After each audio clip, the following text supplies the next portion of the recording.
75 hard almost ruined my relationship with the gym. So in the beginning of June, I made the decision to attempt to do 75 hard for the first time alongside my sister and her. Initially, things were great. I loved going on the walks twice a day. I loved already going to the gym, and I decided to challenge myself with not having any caffeine or fried foods and hitting a protein goal of at least 100 grams of protein a day. Okay, about to start the second workout for the first day of 75 hard. Here we are, upper body day, bis, tris, shoulders. Let's do it. I also went into it with the intention of incorporating more self-care back into my daily routine, like journaling, reading, and yoga. What I did not anticipate was the challenge making me dislike the gym. Before starting this challenge, I would go consistently every single week, 5 to 6 days a week, upper body days, lower body days. That was that. It was not a problem. What I found once I started this challenge was, since I just had a time requirement to meet rather than a certain regimen to follow, I started not really going as hard as I typically would in the gym. And because of this, my workouts were not as efficient nor effective. And on top of that, taking away pre-workout was definitely a choice that was good and bad for me. It was great because I realized I had a caffeine dependency and it was no longer serving its purpose. It was a bad choice because on my rough days, when I needed a little extra push, a little extra motivation, when I had to go alone, caffeine was the thing that got me going. Once I no longer had it, I was cooked. Fried beyond belief. I am exhausted. For the rest of the day, all I have left is journaling, reading 10 pages of nonfiction, and yoga.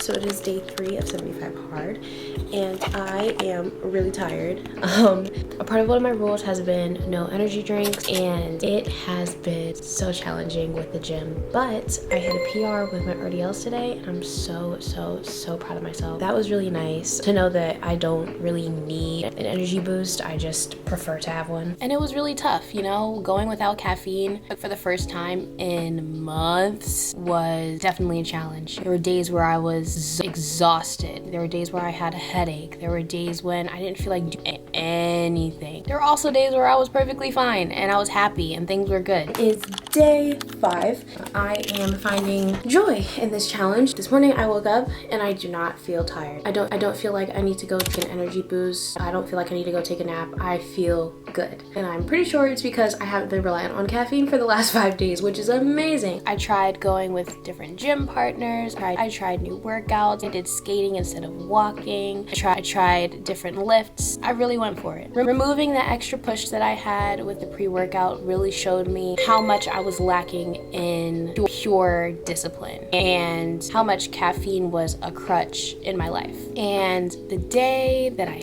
failed, it had nothing to do with my workout regimen. It had nothing to do with my diet. It had nothing to do with no alcohol, no caffeine, no fried food, nothing. It was because I fell asleep before I got to read my 10 pages. And the next morning when I woke up, I felt so incredibly disappointed and discouraged because of something so small. And after I had to announce to myself and to everyone else that I had failed the challenge, I didn't know what to do with myself. Because I'm like, okay, I'm not gonna sit here and lie and pretend like I'm keeping this thing up. I'm gonna be honest with myself first and foremost, but also I gotta be honest to y'all. If I'm including y'all in this, I gotta keep it. To me, starting over didn't really feel like an option because I do have a vacation coming and I'm not so much worried about the no alcohol or the exercise or anything like that. I just want to be able to eat what I want and do what I want and work out the way that I want without any added external or internal pressure that I put on myself. So yes, failing 75 hard not only impacted my motivation with the gym, but it also negatively impacted me in all areas of life.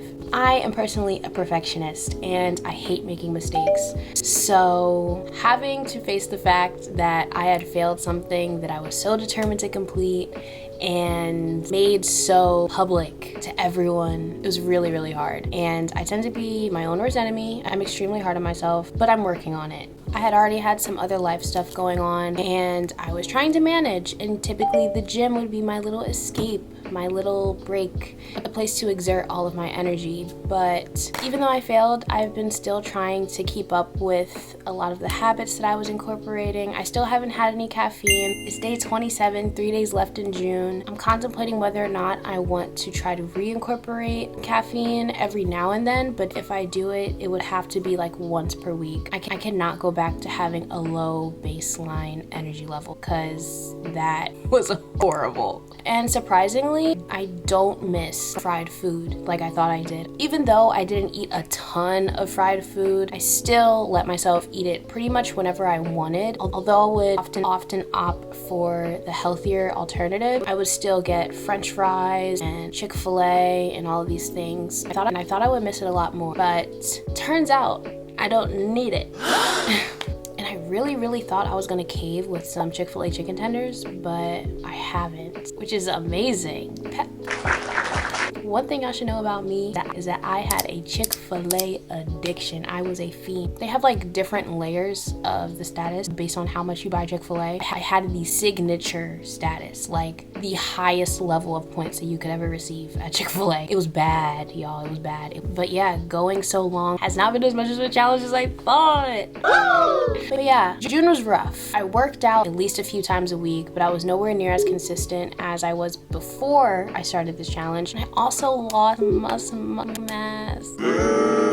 I lost muscle mass, bro, and it was one of the most difficult realizations that I had come to in a while. I was so upset. I am still pretty upset. My goal is to get back to my ideal body, put a little bit of mass on, take some creatine, and just stay on top of my routine. If you're considering doing 75 hard, here are some mistakes that I made that you should probably avoid. Number one, go into it with the right intentions. When I started 75 hard, I had already had a solid workout regimen. I had a great diet, and I just wanted to do the challenge just to do the challenge. I also wanted to incorporate more self-care into my routine, but 75 hard primarily focuses on your physical attributes rather than your self-care routine. I personally wanted to do more journaling, reading, yoga, skincare, hair care, all of these things. So 75 hard may not have been the smartest option for me. Hello, Editing Gab here. I wanted to mention that it may be a great option if you are trying to incorporate new fitness or diet changes into your daily routine. That is all. Number two, if you have a caffeine addiction, and you know you have a caffeine addiction, cutting cold turkey may not be the most ideal thing to do. What you want to start doing is weaning yourself off week by week by week. I know some people who drink like 2 Celsiuses a day, which is like nuts. Okay, if you are one of those people, or if you drink like 5 cups of coffee a day or something like that, reduce slowly, and then completely eliminate it after that. Because cutting cold turkey, if you have a high caffeine intake, can be pretty harmful in your day-to-day. You might experience incredible fatigue, headaches, drowsiness. You are going to be miserable, so take it slowly. And number 3, make sure that you have a workout plan and a food regimen that is actually enjoyable for you to maintain. I kind of went into this without a plan, but if you don't have these things in line before you start, you want to make sure that you have a plan, because if not, things can go south pretty quickly. So yeah, I failed. It's whatever. I'm still gonna keep trying. It's been really hot where I'm at, so instead of getting up and going early in the day and then sweating when I'm done working out and then sweating on my way back home, I go when it's dark so that I can have all the windows down and vibe. Yeah, alternatives. Thank you guys so much for watching. Please remember to subscribe if you like my videos and hit the like button and follow me on Instagram if you would like. Yeah, thanks for being here, and I'll see you next time.